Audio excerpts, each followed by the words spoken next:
할렐루야, 청주상당교회를 섬기는 안광복 목사입니다.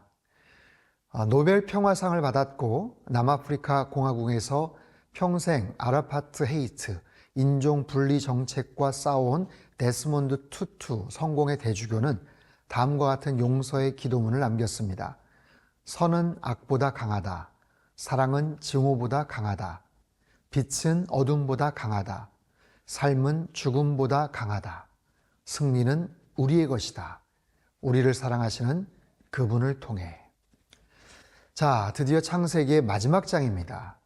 야곱의 장례 이후에 성경은 요셉의 형제들이 용서받지 못한 고통에 대해 다시 한번 주목합니다. 아담의 범죄로 인한 죄악들을 하나님은 선으로 바꾸셨고 죽을 수밖에 없는 숙명임을 수많은 죽음으로 확인시켜 주었지만 창세기의 마지막은 그 죽음 너머 생명의 소망이 있음을 우리에게 보여주고 있습니다. 창세기의 마지막 부분, 오늘 본문 창세기 50장 15절에서 26절 말씀입니다. 창세기 50장 15절에서 26절 말씀입니다.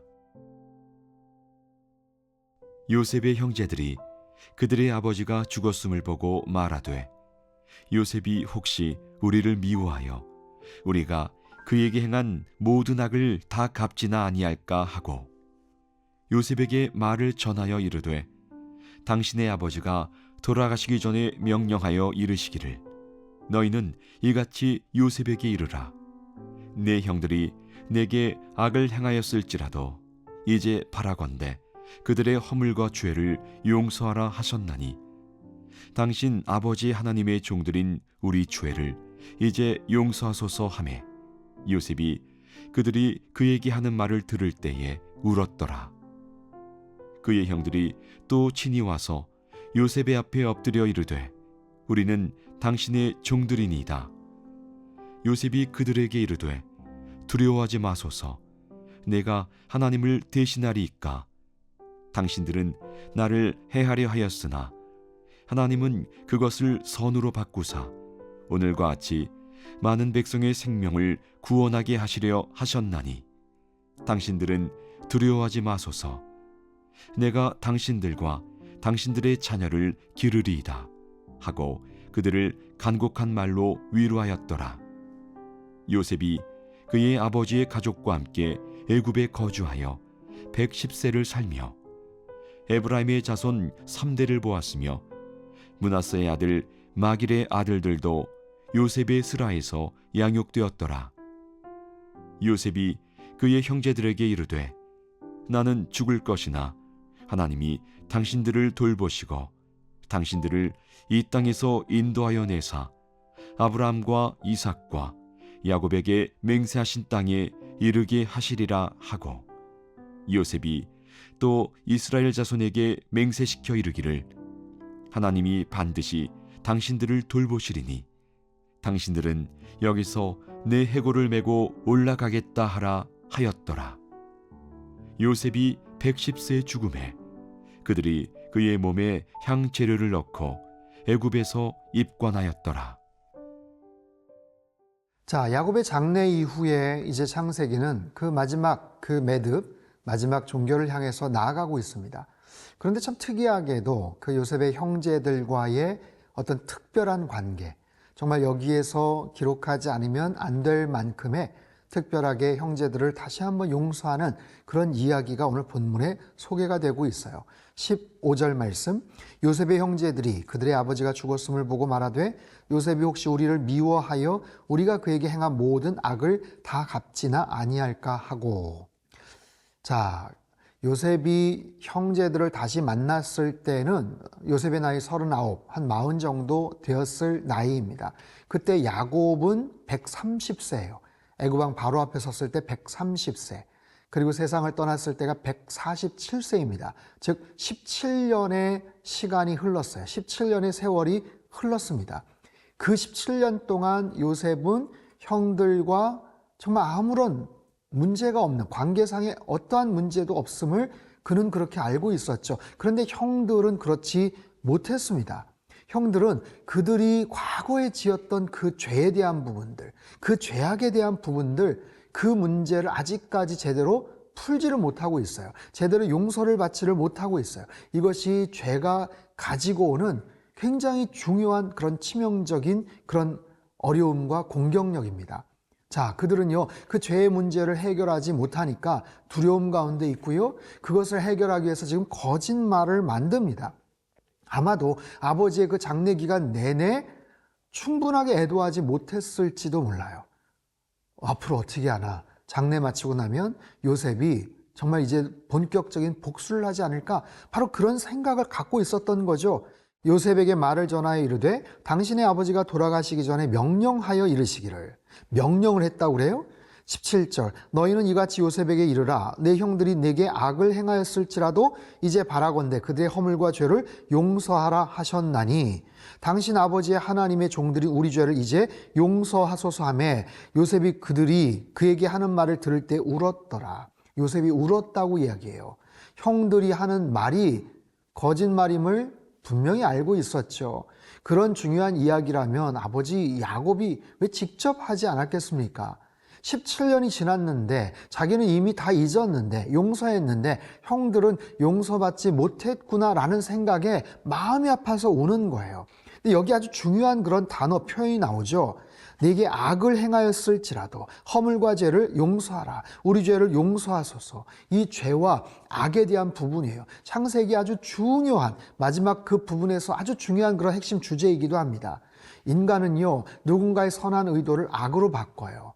누군가의 해악을 끼칩니다. 하지만 하나님은 그 악을 선으로 바꾸시는 하나님이시죠. 그런 내용이 계속해서 반복되어서 소개가 됩니다. 이 부분에 대해서 쭉 이야기하더니 19절 요셉이 이렇게 얘기하죠.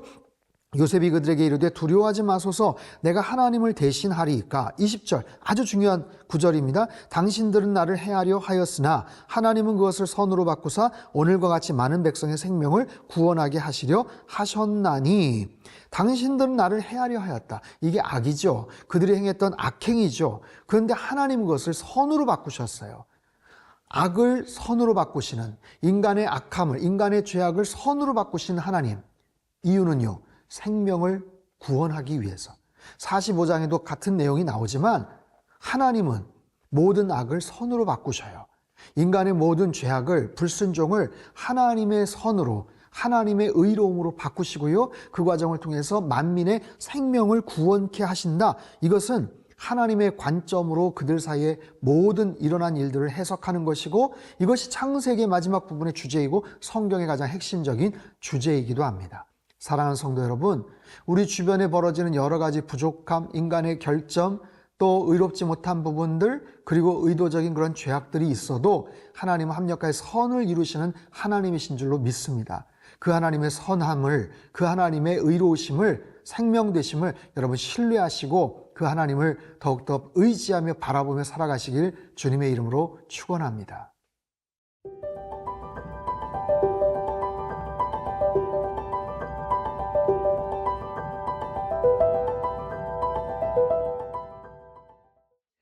자, 이제 창세기의 정말 마지막 부분입니다. 요셉의 마지막 부분에 대해서 성경은 이런 기록을 남겨요. 22절 요셉이 그의 아버지의 가족과 함께 애굽에 거주하여 110세를 살며 에브라임의 자손 3대를 보았으며 므낫세의 아들 마길의 아들들도 요셉의 스라에서 양육되었더라. 형들을 마지막으로 용서하고 나서 그 다음 단계 요셉의 노후는 형들의 그 마지막은 그저 평온했습니다. 뭐 특별한 일이 없었어요. 그 상황 속에서 이제 요셉의 죽음에 대한 이야기가 나오죠. 자, 24절 자신의 죽음을 직감한 요셉이 이야기를 하고 이렇게 유언을 남겨요. 요셉이 그의 형제들에게 이르되 나는 죽을 것이나 하나님이 당신들을 돌보시고 당신들을 이 땅에서 인도하여 내사 아브라함과 이삭과 야곱에게 맹세하신 땅에 이르게 하시리라 하고 그저 평온하게 거기서 세상을 떠나는 게 아니에요. 요셉은 꿈을 꾸는 사람입니다. 17살 때부터 하나님 주신 꿈을 꾸었던 사람이죠. 마지막까지도 죽음을 앞에 두고도 꿈을 꿉니다. 비전의 사람이죠. 그러면서 여기에서 하나님께서 반드시 우리를 이끌어 내실 겁니다. 그럴 때 어떻게 해달라는 거예요? 25절 요셉이 또 이스라엘 자손에게 맹세시켜 이르기를 하나님이 반드시 당신들을 돌보시리니 당신들은 여기서 내 해골을 메고 올라가겠다 하라 하였더라. 자신이 죽어도 여기서 일단 묻혀도 그 남은 해골을, 그 남은 모든 흔적을 약속의 땅, 가나안 땅으로 메고 가라. 그렇게 부탁을 합니다. 하나님이 반드시 그렇게 이루어 주실 거라는 거예요. 여기서 중요한 주어, 하나님이 당신들을 돌보실 겁니다. 하나님께서 반드시 당신들을 돌보시고 여기에서 데리고 나가실 겁니다. 여러분, 요셉의 이 소망, 이 비전은요, 정말 위대합니다. 마지막 순간에 마치 야곱처럼 바로 그런 모습으로 가나안 땅을 향한 그런 소망을 품고 있잖아요. 아버지 야곱은 곧바로 그렇게 해서 장례를 치렀지만 여러분, 요셉의 이 유골은 언제 그것이 성취가 됩니까? 보십시오. 창세기 이후에 400년의 시간이 흘러요. 400년 이후에 40년간 그들이 광야 생활을 또 하지요.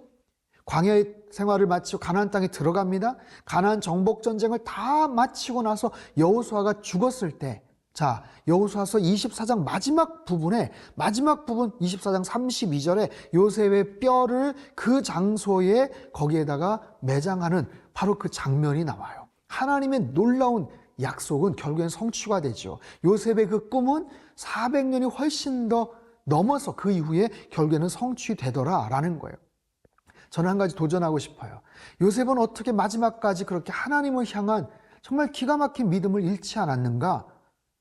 17살 때 끌려가서 보디발 장군 집에서도, 노예로 살 때도, 감옥에 가서도, 총리가 돼서도 이렇게 시간이 한참 흘러서 안락하고 유복한 생활을 함에도 불구하고 그는 언제나 코람데오의 삶을 살았었던 걸 볼 수가 있어요. 그의 인생 모든 영역 속에서 그는 믿음이 전혀 약해지지 않았습니다. 그의 모든 삶의 모든 여정 속에서 언제나 충만한 하나님의 은혜를 그는 경험했고, 하나님의 놀라운 그런 정말 신전의식, 그 하나님 앞에서 그는 언제나 주님과 동행할 수 있었죠. 사랑하는 성도 여러분, 우리의 삶이 여러 가지 우여곡절이 있고 롤러코스터를 타는 것처럼 정말 많은 희비가 교차하는 인생이지만 언제나 하나님을 향한 우리의 믿음의 시선을 여러분 항상 잃지 마시기를 바랍니다.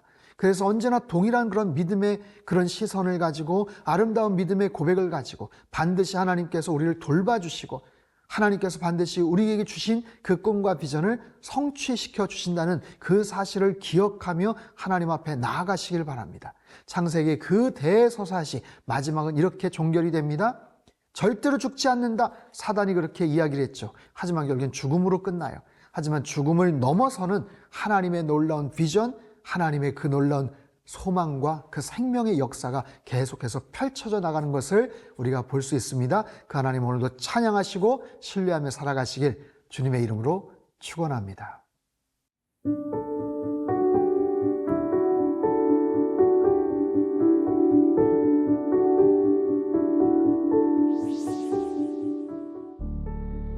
창조의 주요, 역사의 주관자이신 하나님, 하나님은 인간의 모든 죄악을 선으로 바꾸시는 하나님이신 줄 믿습니다. 우리 인생의 주인 되셔서 생명을 살리는 선한 도구로 우리를 사용하시는 줄 믿습니다. 언제나 하나님의 섭리를 깨달아 살게 하시고 우리가 만나는 모든 사람들과 구체적인 삶의 영역 가운데 하나님의 뜻과 사랑을 전하며 살아가도록 축복하여 주옵소서. 창세기의 말씀을 통해 부어주셨던 놀라운 은혜를 날마다 간직하며 평생의 순례자요 거룩한 예배자로 살아가도록 인도하여 주옵소서. 거룩하신 예수님의 이름으로 기도합나이다. 아멘.